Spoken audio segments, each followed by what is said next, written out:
அஸ்ஸலாமு அலைக்கும் வரஹ்மத்துல்லாஹி வபரகாத்துஹு. அல்ஹம்துலில்லாஹி ரப்பில் ஆலமீன் வஸ்ஸலாத்து வஸ்ஸலாமு அலா சய்யிதினா முஹம்மது வ அலா ஆலிஹி வ அஸ்ஹாபிஹி அஜ்மஈன். அம்மா பஅது. அன்பு நிறைந்த ஜெம் டிவி நேயர் பெருமக்களே, உங்கள் மீதும் உலக மக்களாகிய நம் அனைவர் மீதும் ஏக இறைவனின் அன்பு மருளும் உண்டாகட்டுமாகுக. இஸ்லாமிய நற்போதனைகளில் இன்றைய தினம் நாம் பார்க்கவிருப்பது விவசாயி கற்றுத்தந்த பாடம். அருமையான பெருமக்களே, வியாபாரம் சம்பந்தமாக இறைவன் திருக்குர்ஆன் ஷரீஃபில் இப்படி குறிப்பிட்டு காட்டுகிறான், வஅகீமுல் வஸ்ன பில் கிஸ்தி வலா துக்ஸிருல் மீசான்.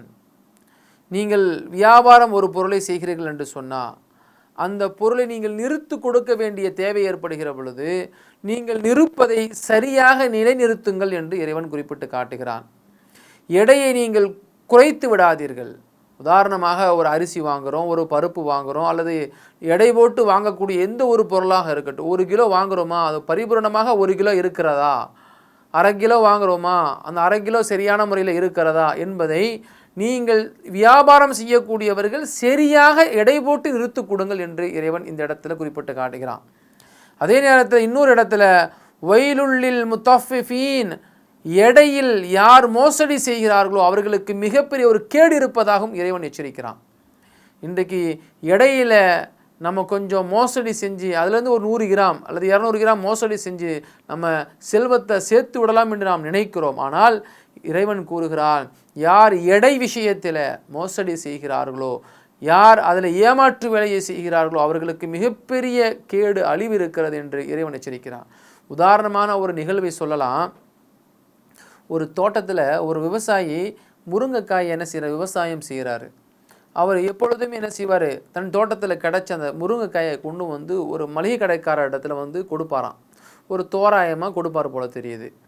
அப்போது அந்த முருங்கைக்காய் வந்து பார்த்திங்கன்னா மக்கள் வாங்கி சாப்பிடுகிற பொழுது, சமைத்து சாப்பிடுகிற பொழுது ஒரு நல்ல டேஸ்ட்டாக இருக்குது என்று சொன்ன பொழுது அடிக்கடி அந்த முருங்கைக்காயினுடைய தேட்டம் நிறையா பேருக்கு வந்துருச்சு. அப்போ தினந்தோறும் கொண்டு வந்து கொடுப்பார். கொடுத்துட்டு அந்த விவசாயி என்ன செய்வார், தன் வாழ்வாதாரத்தை கழிப்பதற்காக வேண்டிய அரிசி பருப்பு ஏதாவது அந்த மளிகை கடையில் வாங்கிட்டு போயிடுவார்.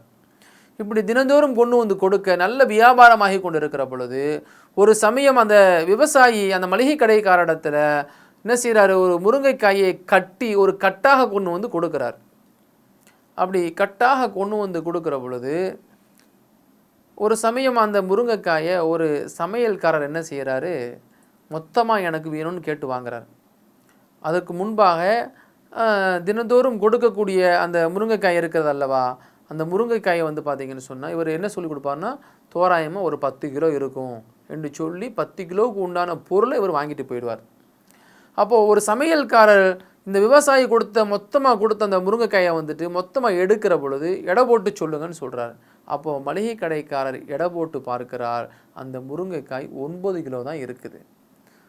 மளிகை கடைக்காரருக்கு ஆச்சரியம், இந்த விவசாயி முருங்கைக்காய் 10 கிலோ இருப்பதாகத்தானே சொல்லி நம்மகிட்ட தினந்தோறும் கொடுத்துட்டு போகிறாரு, ஏன்னா நாளைக்கு வரட்டும் எப்படியாவது கையும் களவுமாக பிடிச்சிடணும்னு சொல்லி அந்த மளிகை கடைக்காரர் என்ன செய்கிறாரு, அவரை எதிர்பார்த்துட்டு இருக்கிறார். மறுநாள் அதை போன்று அந்த முருங்கைக்காயை அந்த விவசாயி கொண்டு வந்து கொடுக்குறாராம்.